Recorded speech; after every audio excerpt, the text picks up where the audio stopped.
Hey, what's up guys? Here to talk to y'all about UFC 262, which will determine the new king of the lightweight division. But first, I want to shout out to my boy Julio for winning the $25 Amazon gift card from the last video. Big thanks to everybody who watched and shared the video as well and followed the Combat Contact Twitter page. So in this video, I decided to keep it simple and just focus on the co-main event and the main event since they both feature lightweight contenders. When we look at the lightweight division since Khabib left, it has been kind of a mess and so many possible matchups, so many contenders that are fighting for this title, fighting to even try to get Khabib to come back. Conor McGregor's back into the mix. Islam Makhachev has been dominating the lightweight division, trying to climb his way up the ranks. Dustin Poirier just defeated Conor McGregor in his last outing. And plus, Justin Gaethje is still somewhere in the mix. Don't really know where he fell off at. So Khabib has officially retired, has officially left the building, and his title is up for grabs. And so now we're left with Michael Chandler and Oliveira fighting for it. But before we get into that one, let's talk about the co-main event between Tony Ferguson and Beneil Dariush. So let's talk about the phenom that is Tony Ferguson, El Cucuy himself. I don't think this dude gets as much credit as he deserves. I mean, he was on one of the longest win streaks in UFC history, and then he was supposed to fight Khabib Nurmagomedov for the lightweight title, but due to COVID-19, Khabib dropped out. Justin Gaethje stepped in, and Tony Ferguson said, "Hell yeah, let's do it." And unfortunately, that led to him losing to Justin Gaethje and losing his title shot against Khabib Nurmagomedov as well. But Tony took the L, rolled right into Charles Oliveira, and decided to take him on. And was a very competitive fight, and lost that one as well. But in doing so, gave Charles Oliveira the hype that he needed, the attention he deserved to see how impressive he's been lately. Tony is continuing to do that with Beneil Dariush. So respect to Tony, not only putting the division and the promotion in front of him, but also putting the sport in front of him before himself as well. But heading into this fight against Dariush, I mean, Tony, like I said, is coming off a 2-loss skid. So at the press conference, he said that he went back to his Ultimate Fighting coaches and to some of the folks he's worked with in the past, and they kind of reinvigorated him with that energy that he had, that's something that was missing. You know, I feel like he did some soul searching. He came back at the press conference, set it ablaze, maybe pissed some people off, but hey, I love it. And definitely gave respect to Oliveira as well. So if you've seen some of Tony's previous fights, he has personified the meaning of being unorthodox. The way he strikes, the way he attacks, whether it's on the feet, whether it's on the ground, whether it's just evading, is very different. It's a very hard night out when you have to fight Tony Ferguson.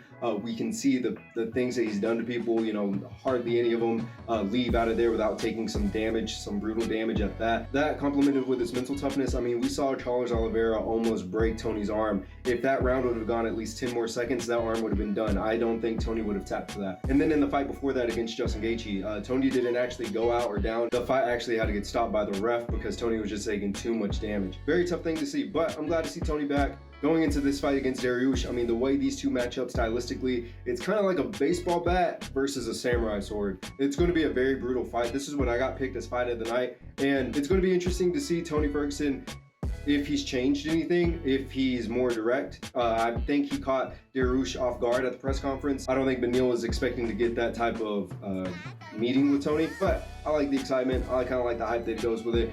Tony is like one of those WWE guys that we all like to watch when we were younger. But Beneil Dariush ain't nothing to play with either. I mean, he is on a 6-fight win streak. His last fight was in February against Ferguson, and it was a 3-round decision victory. So he can go the distance, but he can also trade shots. His other victories have come from mostly TKOs in the first or second round. What's going to be really interesting about this fight is seeing what happens whenever these two end up on the mat, if they do.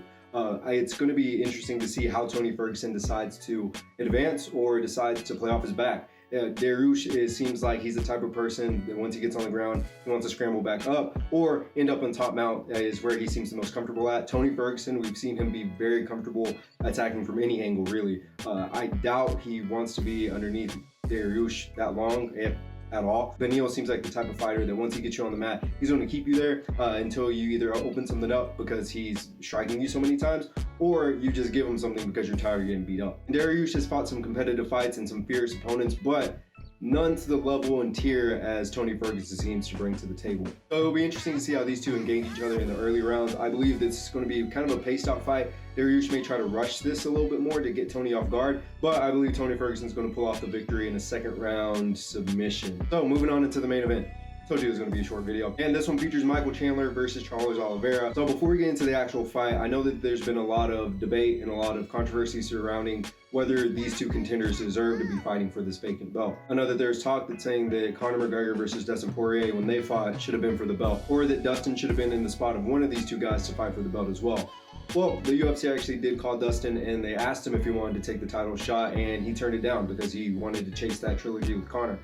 Very risky decision, We'll get into that in a little bit, and when I say a little bit, I mean like the next video. Now, debating the argument that neither Oliveira or Chandler deserve a title shot is pretty simply put that they do. I've heard the argument that Michael Chandler spent 2.5 minutes in the UFC octagon and immediately gets a title shot. Even Tony was calling him out, saying that, you know, they handed it to him, that he has Dana White privilege. But it's difficult for the UFC to display the things that Michael Chandler has done in his career because he was at Bellator before. So they can't really use that footage. They can't really use that highlight reels like this. But he's been dominant. You know, he fought Eddie Alvarez, who was at one point the champ in the UFC for the lightweight division. And then on top of that, he's done everything that the boss has said. You know, he's done everything that the promotion has needed him for. Michael Chandler did the one thing that everybody always preaches about. He stayed ready. You know, whenever Justin Gaethje was going against Khabib Nurmagomedov in October, Michael Chandler was ready for that fight. And I'm not talking about just ready in camp and stuff like that. I'm talking about he cut weight. He actually got on the scale and was waiting in case they needed him. So that gives him enough credit in my book to, yeah, I think he deserves a title shot. He did what he did in Bellator. He stays ready.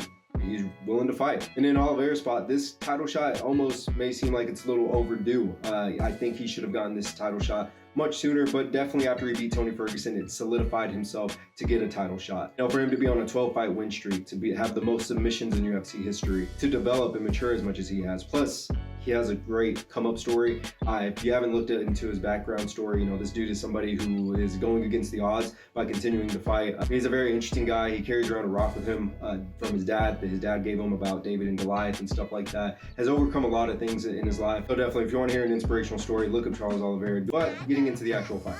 So, Chandler, Oliveira, Dual Bronx, Iron Mike. So talking about Michael Chandler first. I mean, this dude comes in, he makes an amazing debut. But before that, he was in Bellator, and he was a former champ in the lightweight division as well. He won the title, lost the title, won the title, lost the title. A very trying career over there in Bellator. He actually had that conversation with Dana to come over sooner. Decided it wasn't the time just yet, and now he's here. And as we saw in that sensational knockout of Dan Hooker in his debut, I mean, this dude was just explosive. And Michael Chandler's biggest asset is his explosions. The way he can just close distance, and when he's coming at you, it's hard to react to what you should do next because he fakes you. You know, he'll go up with one big heavy strike. He doesn't care if it lands or not. He's going for your legs. Next thing you know, you're on your back, you're on your side, and you're getting pounded on. As we saw in that fight with Dan Hooker, he immediately took control of the center of the octagon, had Dan Hooker circling around him, and honestly got very comfortable very quick. I think that's going to be one of the things that Oliveira can't allow to happen. He can't allow Chandler to figure out space. And he can't let him figure out his timing either. I mean, once Chandler finds out his space and his timing, it's only a matter of time before that thing goes off. Fighting Chandler is kind of like fighting a Rubik's Cube with a bomb in it. You only got a certain amount of time before this thing blows up in your face. And Oliveira, a 10-year veteran in the UFC, he knows how the show works, he knows how the promotion goes, and he's been dominating. I mean, not only just with his submission game, when people just assume that all they have to worry about it with Oliveira is his submission game, he also has power in his hands as well. Very deadly in many different aspects. We saw him go the distance with Tony Ferguson, which is very, very hard to do. And he's willing to take a shot. I mean, Tony Ferguson is not an easy fight out for anybody. Even after almost breaking his arm in the first round. To me, that showed Oliveira's mental toughness. I mean, when you got somebody in an arm bar like that and you think he's about to tap, he's about to go, and then you hear the bell and this dude just got saved, and you're just like, man, like, I thought that was it. And for him to stay disciplined and stay focused and make it to the end of the fight in a dominant fashion just shows that he's ready for this title shot. And Du Bronx has been on a 4-year win streak. And after losing to Paul Felder in 2017, Oliveira has been on a tear through the UFC. Some of his notable opponents have been Clay Guida, Jim Miller, then he went on to fight Kevin Lee, and then Tony Ferguson. I'm definitely excited to see how this one plays out. I feel like Chandler's going to have that same game plan, you know, not wasting any time, take control of the center of the octagon,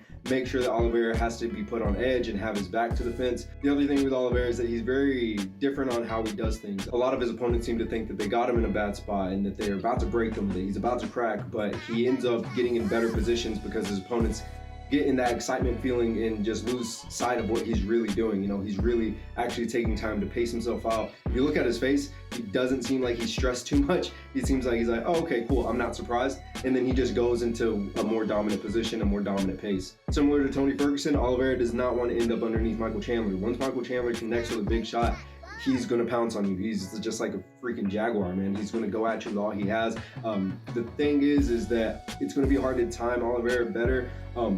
He's fought similar opponents like Michael Chandler. Honestly, I think it's going to come down to who could get comfortable the fastest. and who can be more dominant in the first round. Whoever wins that first round, I feel like is going to win that fight, if the fight makes it out of the first round. Another thing I think we can add to Michael Chandler is that he has the experience of fighting for a lightweight title before. Fought for titles, he's lost titles, he's won them back. I think that experience is going to carry over. I know it wasn't in the UFC, but defending a title is defending a title, winning a title is winning a title. So unless Oliveira can catch Michael Chandler off guard with a well-timed counter that ends up with him on the ground, I believe Michael Chandler's explosiveness, him utilizing his angles as well as his experience, is going to be too much for Oliveira to handle. That being said, I see Michael Chandler winning this one in the second round via TKO. So at the end of Saturday night, we're definitely going to have a new lightweight champion, but as soon as the night ends, it's almost immediately going to be, who's this champion going to fight next? Who deserves the next title shot? Who knows? It could be Tony, it could be Beneil, it could be Dustin Poirier if he beats Conor McGregor, it could be Conor if he beats Dustin. There's a lot of names to be thrown out there. Justin Gaethje, Islam Makhachev, all these guys are still out there contending for this title. So although we're going to have a new champion, I don't think we've had a decisive king just yet. So yeah, Michael Chandler winning in the second round via TKO, Tony Ferguson winning in the second round via submission. And that being said, guys, again, I appreciate y'all for tuning in. I appreciate y'all for sharing the video. If you haven't yet, go follow that Twitter page. I'll be live tweeting during the events. I hope we get another action-packed night of fights. As always, guys, stay safe, stay blessed. I'll catch you in the next video. Thank you.